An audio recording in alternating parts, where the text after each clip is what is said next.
بسم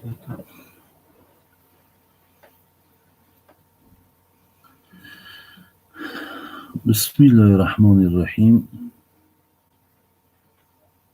بسیار عزیز و گرامی، همگان شما را به این روزی سعید، به این روزی بندگی خدا تبریک و تهنیت میگویم و از الله مهربان خواهان او هستم که خدای مهربان تمنیات و مقصودها و مرامهایی که شما داریم با فضل کرمش حاصل گرداند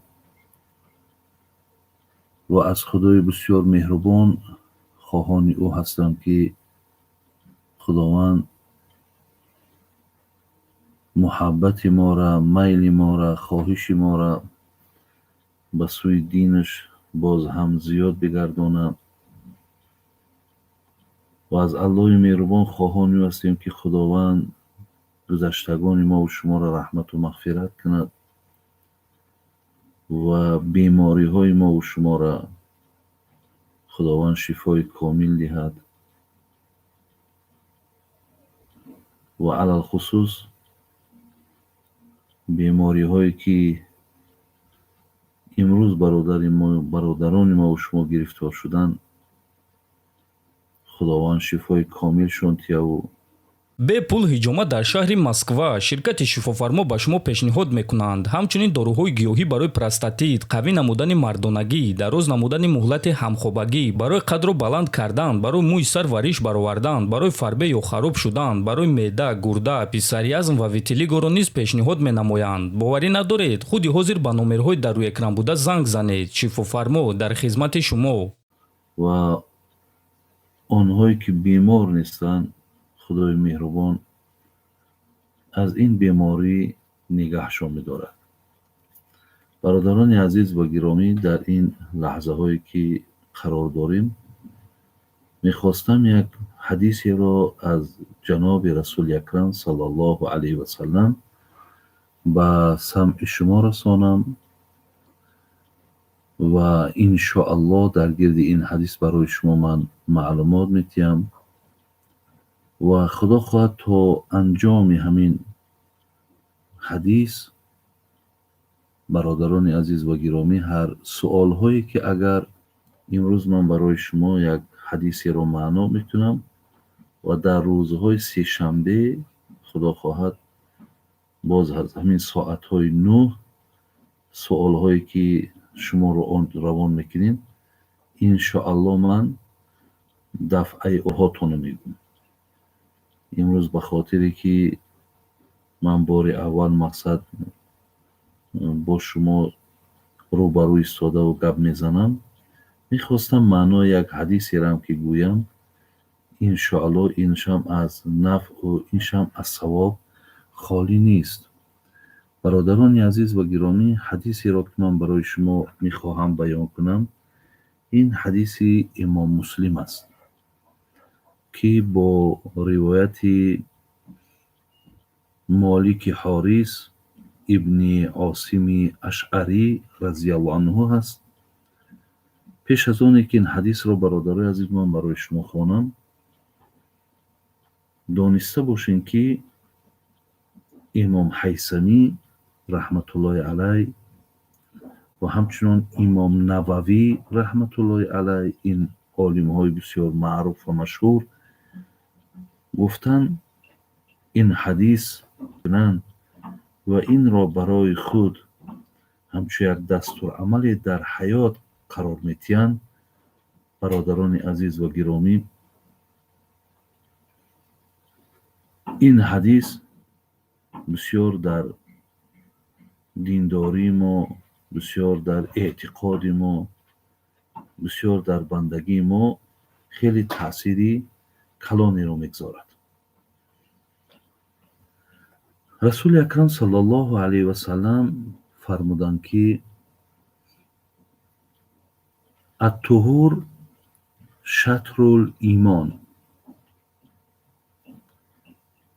و الحمدلله تملأ المیزان و سبحان الله و الحمد لله تملان ما بین السماوات و الارض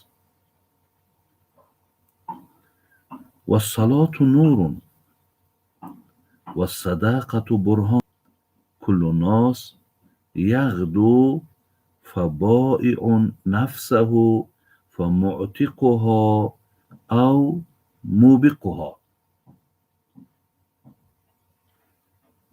متن حدیث برادران عزیز تا اینجا هست. میپردازیم بر معناهایی که در این حدیث هست. رسول اکرم صلی الله علیه و سلم فرمود الطهور شطر الایمان. برادران عزیز و گرامی، طهور به معنای طاهری، به معنای پاکی نصف دین هست. در گرد این طاهری نصف دین است برادران عزیز خیلی و خیلی علما قولهای زیاد دارند. از آن جمله بعضی ها گفتن مراد از طاهری که نصف ایمان است معناش این است که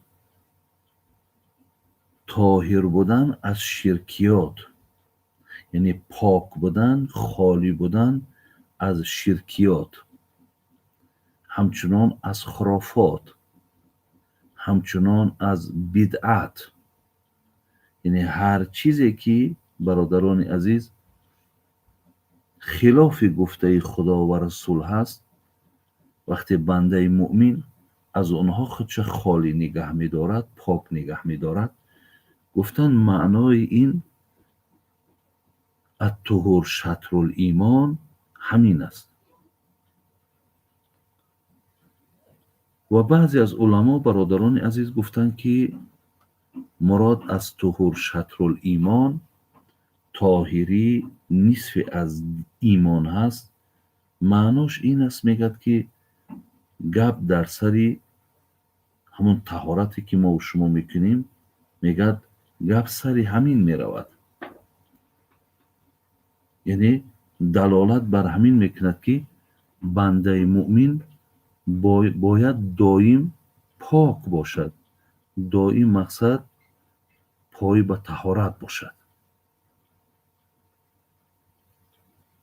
در این راستا هم ما برادران عزیز حدیث های زیاد هم از رسول اکرم صلی الله علیه و سلم که با روایت حضرت عثمان ابن عفان که این داماد رسول اکرم صلی الله علیه و سلم که عثمان ذی نورین، یعنی دو دختر رسول اکرم صلی الله علیه و سلم به نوبت که در نکاح حضرت بودن، راوی حدیث حضرت عثمان است و این حدیث رو هم امام مسلم میارد. حضرت عثمان فرمودند که پیامبر گرامی فرمود من توضأ فاحسن الوضوء خرجت خطایاه من جسده حتی تخرج من تحت اظفاره.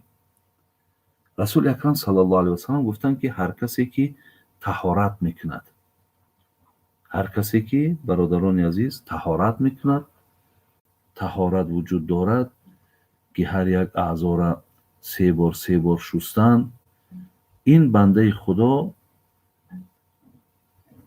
از جسد همون انسانی که طهارت میکند، از جسدش هر یک خطاهایی که در جسد همین بنده بود، خواه در دستش بود، خواه در چشمش بود، خواه مقصد در زبانش بود، خواه در پایهاش بود، پیامبر نازنین گفتن که خطاها گفتن لغزش‌هاش از همین عضوهاش، از همین اعضاهاش پاک می شود.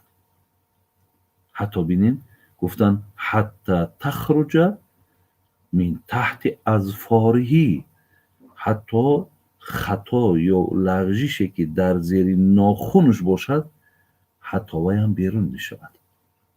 برادران عزیز و گرامی، این حدیث ҳақиқатан барои гӯшкунанда ва барои хонанда бисёр илҳоме мебахшад. бисёр як гӯем мисле ки бар як коре мехоҳӣ ки тезтар анҷом биёбад, инсон баъди шунидани ин ҳатман мегӯяд ман ира барои худам бояд вазифа кунам ва доим пой ба таҳорат бошам. агар шумо аҳамият дода бошем, бародарони азиз, гоҳ гоҳ агар нафаре агар хоҳад ки гузаронад ё ӯро бовар кунӣ, вақте ки ягон суханеро мегаду баъд дар ақибаш чӣ мега? Мега бародари азиз, бовар кун ман пой ба таҳоратам. яъне пой ба таҳорат будам, бародарони азиз ва гиромӣ, бинед ки ҳатто инсон ба пой ба таҳорат буданша ҳам яъне иқрор мекунад ки ман яъне дар ҳамин манзалату дар ҳамин ҳолат қарор дорам ки мана яъне бовар кунед шумо. аз ин лиҳоз яъне иншоаллоҳ ҳақиқатан ин суханам бисёр сухани баланде ҳаст ки инсон вақте ки пой ба таҳорат бошад. дигар ҳадисе ки дорем, ҷаноби тафаққун алай мегӯянд ки ҷаноби расули акрам саллаллоҳу алайҳи васалам гуфта будааст ки инна уммати юдъауна явмал қиёмати ғурран муҳаҷҷилин мин аthari лвуду фаман истатоъа минкум ан ютила ғурратаҳу фалyaфъал. пайғамбармон гуфтанд ки худованд рӯзи қиёмат умматҳои маро вақте ки фарёд мекунад, ғурран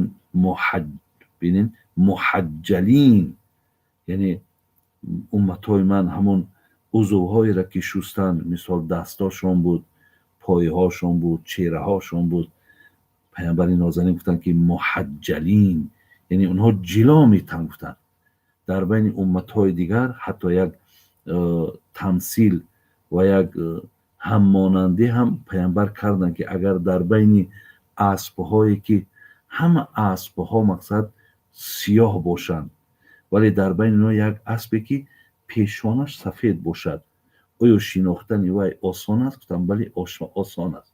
гуфтанд умматҳои ман дар байни ҷамъи умматҳо мисли нафарҳое ҳастанд ки анамун чеҳраҳошон, дастҳошон, бародарои азиз, пойҳошон ҳам ки инҳо умматони расули акрам саллаллоҳу алайҳи васаллам ҳастанд. яъне хуш ба ҳоли бародароне ки ҳамеша дастҳораву яъне ҳамеша пой ба таҳорат ки ҳастанд. худо хоҳад рӯзи қиёмат ҳам ҷило метиҳад ва дар дунё ҳам, бародарони азиз, ин аз ҷилову аз ҳамун зебогӣ холӣ нест. ҳатто ман хондам дар ҳадисҳо ки расули акрам саллаллоҳу алайҳи васаллам мефармояд ки агар ҳар касе ки дар дунё пой ба таҳорат бигардад, яке мабодо як марги ногаҳон аз бандаш бигирад, бародарони азиз ва гиромӣ, ин ҳолат да мегӯяд агар инсон ба ҳам абду ва расулу нарасад, яъне ин калимаҳое ки гӯем ҳар касе дар охири аз умрш ё охирон калимаҳое ё ҷумлаҳое ки дар дунё аз забони инсон берун шавад, пайғамбари нозанин гуфтанд ман кана охира каломи ла илоҳаиллаллоҳ дахала алҷанна. касе ки агар вай калимаи ла илоҳаиллаллоҳ охирон сухани аз дунёи ӯ бошад, ӯ дохили ҷаннат мешавад. яъне агар мабодои бародарони азиз мо ин калимаро гуфта натавонистему, як ҳолате омад ки як марги ногаҳонӣ дар ҳол гиребони моро гирифт, агар пой ба таҳорат бошем, мегӯяд амин таҳорати ту ҷойгузин ё ҷойнишини ана ҳамон калимаи зебое ки тура ҷаннат мебарад, мегӯяд ҷойнишини ана ҳамон калима мешавад. аз ин лиҳоз инам далолат, бародарони азиз, бар ҳамин мекунад. ё инсоне ки мегӯяд хоҳад ки таваккалту алаллоҳи ва ла ҳавла ва ла қуввата илла биллаҳ гуфта аз бо ҳамин калима аз хона берун шавад ва пой ба таҳорат бошад, ба ҳар мақсаде ки берун шид, ҳар оина мегӯяд мақсади ӯ, бародарони азиз, ҳал мешавад. яъне ӯ иншоаллоҳ корш тамом мешавад. аз ин лиҳоз ҳатто ҷаноби ҳазрати умар حدیثی رو از رسول اکرم صلی الله علیه و سلم رسانید که هر کسی که طهارت را کرد و بود کرد و بعد طهارت را تمام کردن گفت که اشهد ان لا اله الا الله وحده لا شریک له و اشهد ان محمدا عبده و رسوله. بعد طهارت تمام کردن میگه هر کسی این کلمه را گوید که این را هم امام مسلم از نام حضرت عمر میارد. میگه وقتی این را گوید الا فتحت له ابواب الجنه الثمانیه یدخل من ایها شاء. میگه بعد گفتن این کلمه الله 8 در جنت رو بر بالای این بندش گشاده میکند، از هر دری که میخواهی وارد جنت شود. بعد شما طهارت کنید، خواه خواهرای عزیزی ما باشد، خواه مادرای عزیزی ما باشد، خواه برادرای عزیزی ما، شما همیشه هیچگاه خوف و خطر و مرگ رو از نزد خود دور ندانید. زیرا که برادران عزیز و گرامی، شاعر عرب میگه الموت یأتی بختتن، مرگ ناگهان به سراغ انسان میآید. اگر خوش به حال مون که اون زمان برادران عزیز ما پای به طهارت باشیم. برای همین این سخنی که من دیگری خواندم که ملائکه ها در حق انسانی که پای به طهارت باشند در حق او همیشه طلب مغفرت میکنند. دوام حدیث همین برادران عزیز، رسول اکرم صلی الله علیه و سلم گفتند که والحمدلله تملأ المیزان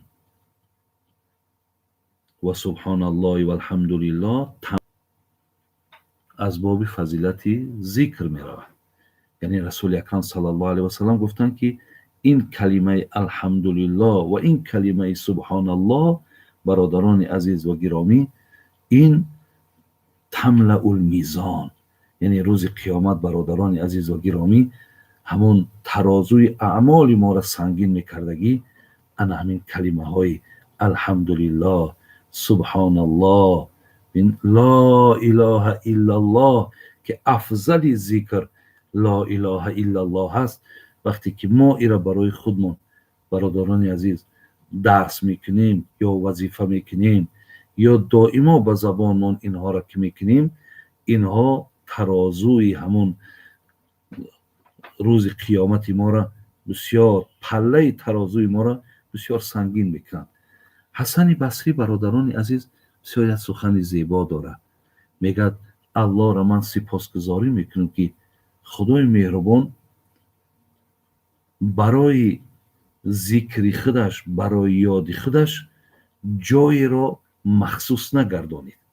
یعنی چگونه ای که برای حاجی عنوان حاجی گرفتن یا حاجی شدن خدای مهربان مقصد خاص کعبه را جای مخصوص گردانید که تا انسان اگر مکه نرود، گردی خانه کعبه طواف نکند یا در عرفات برادرای عزیز شرکت نکند، او مقصد هیچ وقت حاجی نمی شود یا پاداشی حج را گرفتن نمی تواند.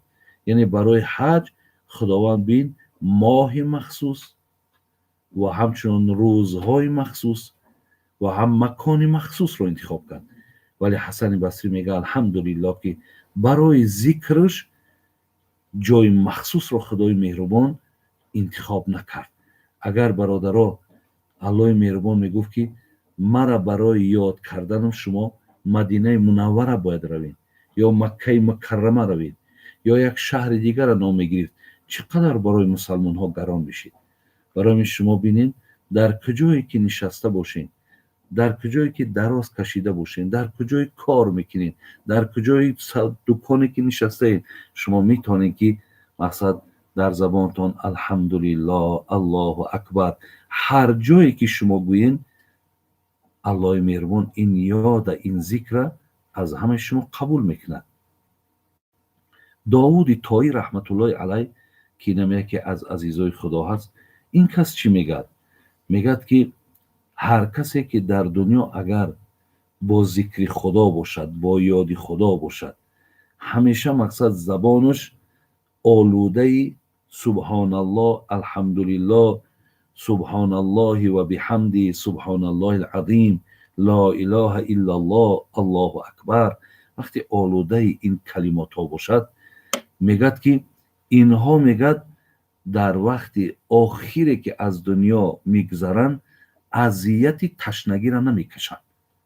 برادرای عزیز، یعنی انسانی که در دنیا اگر با ذکر باشد، با یاد خدا باشد، آخران مرحله ای که انسان از دنیا میگذرد، برادرای عزیز، عزیزای خدا میگن یاد خدا باشد، میگه ان همین آدم از همین اذیت، از همین عذاب این آدم خالی است.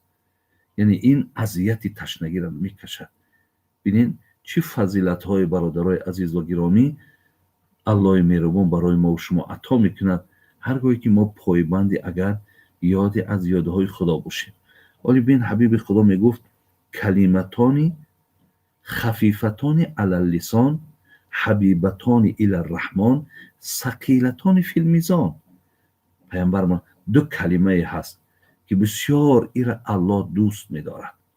دو کلمه هست که به زبان گفتنش پیامبر میگه بسیار آسان است، ولی با دیگر خاصیت یا فضیلت نیکی این دو کلمه این است که ثقیلتان فی المیزان، در روز قیامت بسیار بسیار این سبحان الله العظیم.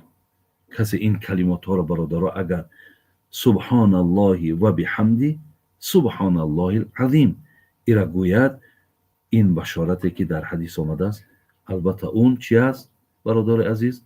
و ایرا صاحب می شود. خدا رحمت کنه ثابت بنانی را که هم یکی از دوستای خدا بود. این کس می گفت که من می دانم که کدام وقت خداوند مرا یاد میکند. ببین کدام وقت خدا مرا یاد میکند من میدانم. مردم میگفتن که تو از کجا میدانی که الله مهربان کی ترا؟ یعنی هرگاهی که ما با یاد خدا باشیم برادران عزیز، شما دانید که الله هم در یاد شما هست، خداوند هم شما را یاد میکند. حتی حضرت عبدالملیح که یکی از دوستان خدا بود میگد که وقتی که با سبحانه و سبحان الله و الحمدلله که وقتی داخل میشید و به ذکر مشغول میشید، میگد در وجد میامد، یعنی بسیار متاثر میشید. میگفتن حضرت در حالت ذکر تو تماما حالت گم میکنی. آخر میگوش عزیز و گرامی، یعنی این حدیثی که من خواندم و الحمدلله تملأ المیزان و سبحان الله و الحمدلله تملان ما بین السماوات و الارض، این دلالت بر همین یاد خدا و ذکر خدا میکرد. از این لحاظ خدا رحمت کرد حضرت وهبه، او میگفت که من تعجب میکنم، حیران میشم بر کسانی که یک نفر از دنیا میگذرد او جسدش مرده است، بر او گریه میکنند، ولی نفری که زنده است قلبش مرده است برای او گریه نمیکنند. یعنی برادرای عزیز، نفری را که حتی پیامبر در حدیث دارد که در حدیث مبارک از رسول اکرم صلی الله علیه وسلم آمده که مثل الذی یذکر ربه و الذی لا یذکره مثل الحی و المیت. هر کسی که اگر مرده است، برای همین برادران عزیز هیچگاه از یاد خدا غافل نباشید. این قدر میگه رسول اکرم صلی الله علیه وسلم خدا را زیاد یاد کنی که حتی بیننده گوید که این آدم هوشیار نیست، این آدم دیوانه است. تا این اندازه را ما را برادران عزیز تاکیدها آمدگی است. خدای مهربانم در قرآن یا ایها الذین آمنوا اذکروا الله ذکرا کثیرا و سبحوه بکرة و اصیلا. خدای مهربان میگه همیشه ما را زیاد یاد کنید، حتی از سحر تا بیگاه یادم کنید. ولی امروزها باز این مشکلاتی که تمامی روی عالم فرا گرفته است و این بیماری که دنیا را فرا گرفته است که اکثر مردم امروز گوییم در خانه ها نشستند، یعنی گوییم با اصطلاح امروزه کرانتینی که اعلام کردن و مردم در خانه ها نشستند. بسیار بسیار برادرای عزیز این لحظه غنیمت است. شما در خانه ها که نشستین بیشتر به یاد خدا مشغول شوید. دوام حدیث چی میگه؟ و الصلاة نور. پیامبر گفتن که نماز نور است. البته برادر عزیز این نور هست، هم برای خانه قبرمون، هم برای مقصد دنیامون، هم برای آخرتمون. نماز برادر عزیز نور است. و دیگر عزیزای خدا از آن جمله عبدالقادر بیدین میگفت که نقش معکوس نگین از سجده می آید درست، سرنوشتی واژگون را راست می سازد نماز. ولی بینین میگد همین وقتش انگشتری ها بود و در نگین انگشتری مهر بود، پچت. میگه بینه که وقتی که همین مهر همین انگشتری را می آوردن خمش میکردن، یعنی وای رکوع میکرد وای سجده میکرد، وقتی که میگذاشتنش بالای همون ورق، اون چی در داخلی همون مهر بود مقصد بالای ورق دا خودش آشکار میکرد.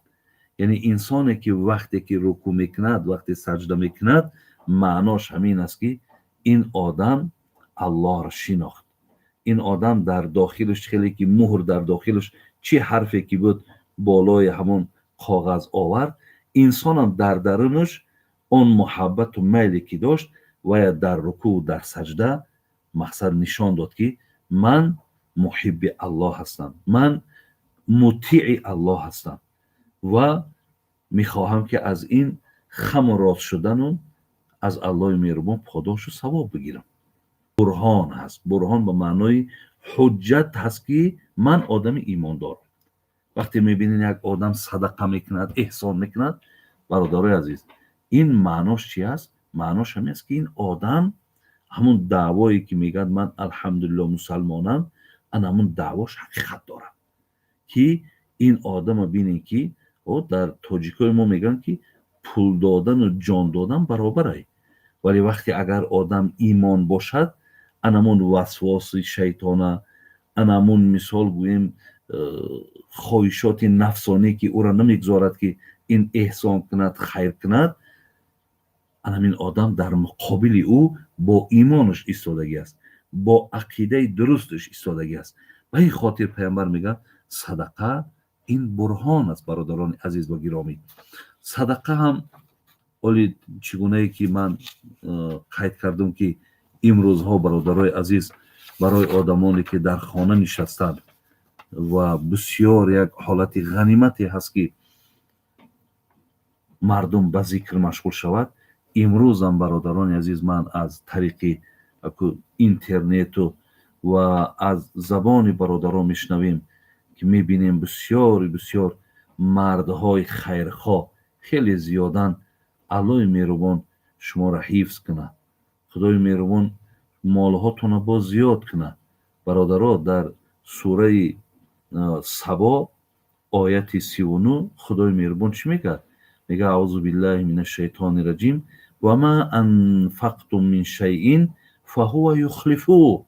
برادرای عزیز خدا میگه همون مالهایی را که شما در راه من صاحب دستگاه و دکان نبودین، شما صاحب اینقدر کر و فر نبودین و خدای مهربان که برای شما این مال داد، ببین همون الله چونده در دستان میتون زنده هاست. پیامبر نازنین هم قسم خورد که والذی نفس محمد بیادی، قسم بر آن خدایی که جانم در دست اوست، ببین ما نقصد صدقتون من مال، قسم بر خدا که کسی اگر احسان میکند، خیر میکند، هیچ وقت مالش کم نمیشود.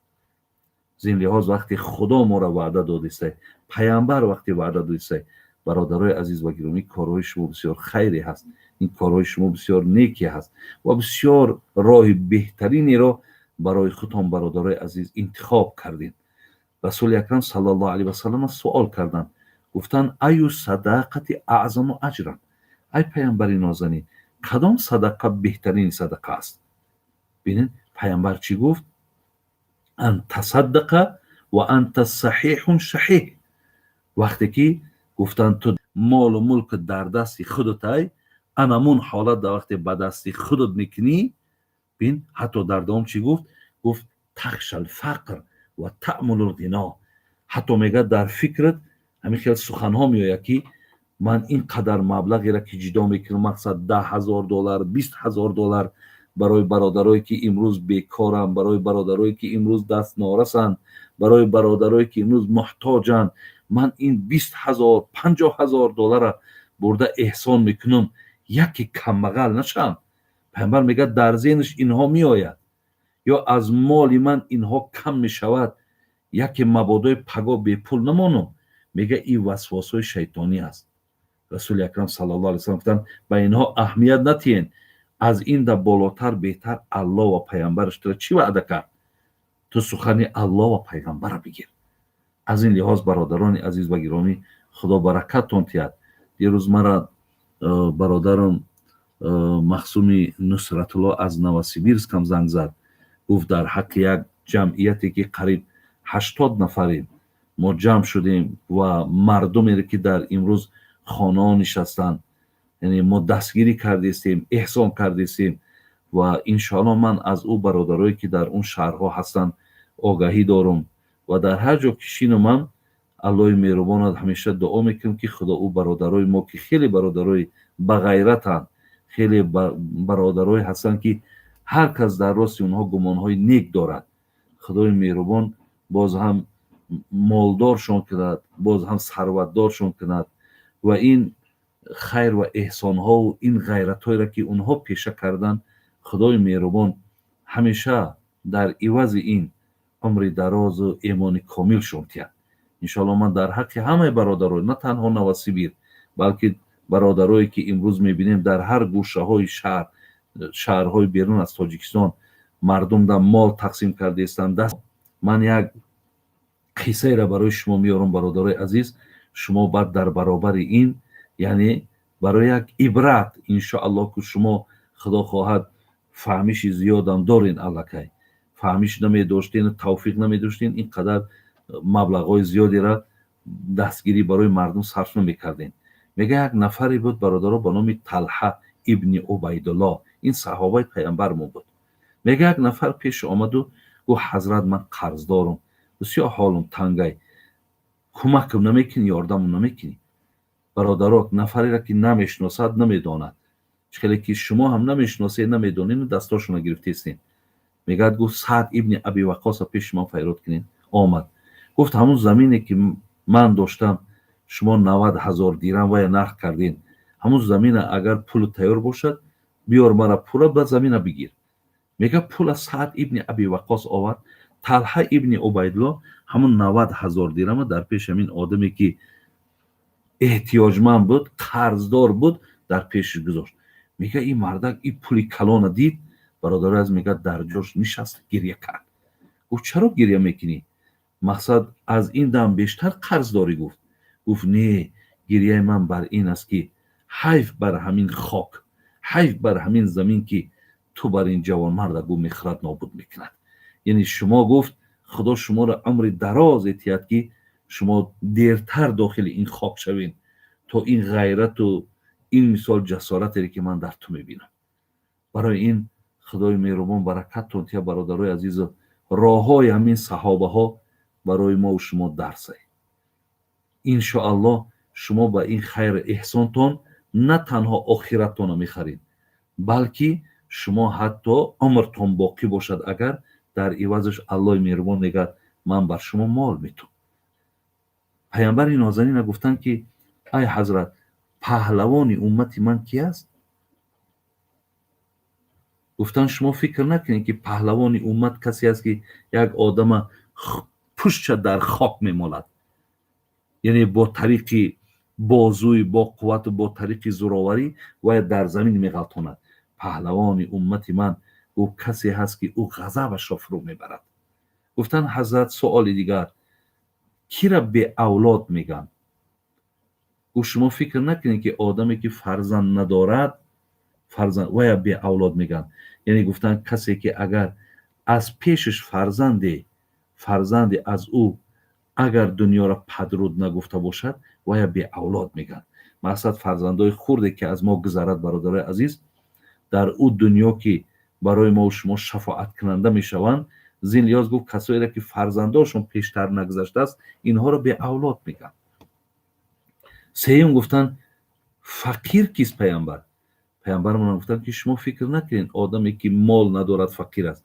گفت کسانی که در دنیا مال داشتند ولی در آخرت احسان در دنیا احسان نکردن، خیر نکردن، روز قیامت که اینها مقصد هیچ ثوابی ندارن، اینها را فقیر، اینها را مسکین های روز قیامت میگن. انا این حدیثی که در همه کار صبر کنین، خدای مهربان برای شما اجر و همیشه ان شاء الله برای شما پاداش میتید. و القرآن حجت لک او علیک، پیامبر گفت قرآن حجت است از برای تو یا بر تو. معناش این است که اگر به قرآن پیروی کردی، بین ان شاء الله قرآن هم روز قیامت بالای تو شاهد و شفاعت میکنه. لیکن اگر نکردی، این قرآن بر زیان تو است. در دام گفتن کل الناس یغدو، نفسش برادرای عزیز دیگر در اختیارش است، یا مقصد در راه درست یا در راه نادرست صرف کردنش، یا مقصد حرکت کردنش. ان شاء الله اینم نزد عقلی او است. هر کسی که یعنی سحر میخیزد تا بگاه هیچگاه راه خطا، راه نادرست انتخاب نمیکند، ان شاء الله نشانه عزیز و گرامی. اینجا من صحبتم را تمام میکنم، زیرا که فکر میکنم قریب یک 40 دقیقه، اگر چنده که این حدیث ساعت ها را طلب میکند، ولی همون گفتی عزیزای خدا یک نکته بس است اگر شعور است، ورنه چو چراغ پیشی کور است. برای آدم انشالله با فهم همون یک اشاره خودش کفایت میکند. از خدای مهربان دعاگوی و غریبین، شما با مسافرین در حق این مردم تاجیکستان هم دعا کنیم و خدای مهربان شکرگزاری میکنیم که امروز در ملک ما این بیماری نیست برادر عزیز، و همه را میبینین در چهرهاش یک تبسم، در مردم میبینی یک خرسندی. امروز شکر خدا میکنیم که بین در همین حاضره وقتی که هستیم قرار داریم، اکثر مسجدها را بینین در ازبکستان، در قزاقستان، در دیگر ملک ها بسته شدند، لیکن در ملک ما رفتن نماز جمعه مون خوانده استیم، 5 وقت ها را خوانده استیم. الله را بسیار سپاسگزاری میکنیم که این هم یک لطف خدا است، این هم یک مرحمت خدا هست که امروز در ملک ما برادر عزیز و گرامی از همین مشکلات، از همین سختی وجود ندارد. شما با مسافرین دعا کنین با در حق این مردم هم که ما از اینجا در حق شما دائم برادر عزیز دعاگو هستیم.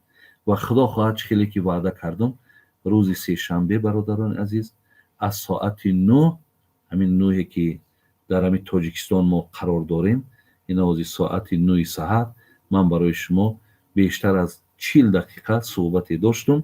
انا که چی سوال هایی که باشد برادرای عزیز در همین شبکه که از من برآمد کردم شما روان کنین. خدا خواهد من هفته آینده از روز سه شنبه از ساعت 9 ممکن تا یگان ساعتی با شما در سوالهاتون پاسخ میگردانم.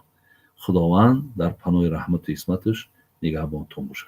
سلام علیکم و رحمت الله و برکاته.